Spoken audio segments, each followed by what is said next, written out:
सभी दोस्तों को मेरा प्रणाम। आज सुनते हैं एक जबरदस्त कहानी जिसका नाम है जिज्ञासु बंदर। चलो सुनते हैं। एक जंगल में किट्टू नाम का एक छोटा बंदर रहता था। किट्टू बहुत जिज्ञासु था। उसे हर चीज के बारे में जानने की उत्सुकता रहती थी। यह क्या है? वह क्यों है? ऐसा कैसे होता है? वह हमेशा अपनी माँ से ऐसे सवाल पूछता रहता था। उसकी माँ कभी कभी उसकी जिज्ञासा से थक जाती, पर उसे खुशी भी होती कि उसका बेटा नई चीजें सीखना चाहता है।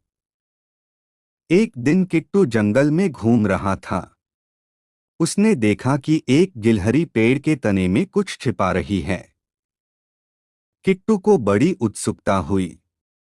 जैसे ही गिलहरी गई, किट्टू उस पेड़ के पास गया। उसने देखा कि गिलहरी ने एक अखरोट छिपाया था। किट्टू ने सोचा, गिलहरी यह क्यों छिपा रही है? क्या वह इसे बाद में खाएगी? फिर उसने देखा कि एक पक्षी अपनी चोंच में तिनके लेकर जा रहा है। किट्टू उसके पीछे पीछे गया। उसने देखा कि पक्षी उन तिनकों से एक सुंदर घोंसला बना रहा है। वाह, यह तो बहुत सुंदर है। पक्षी घोंसला क्यों बनाते हैं? ऐसे ही किट्टू घूमता रहा और नई नई चीजें देखता रहा। उसने देखा कि मधुमक्खियां फूलों से रस चूस रही है, चींटियां कतार में चल रही हैं और मेंढक तालाब में टर्रा रहे हैं। शाम को जब वह अपनी माँ के पास लौटा, तो उसके पास ढेरों सवाल थे। उसकी माँ ने धैर्यपूर्वक उसके सभी सवालों के जवाब दिए।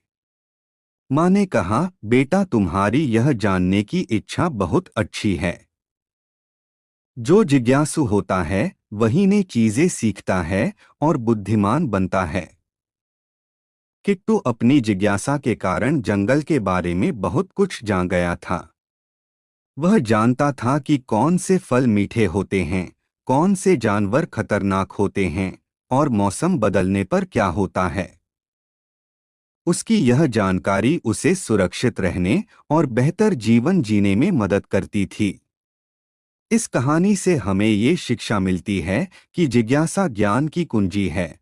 हमेशा सवाल पूछने और नई चीजें सीखने की इच्छा रखनी चाहिए।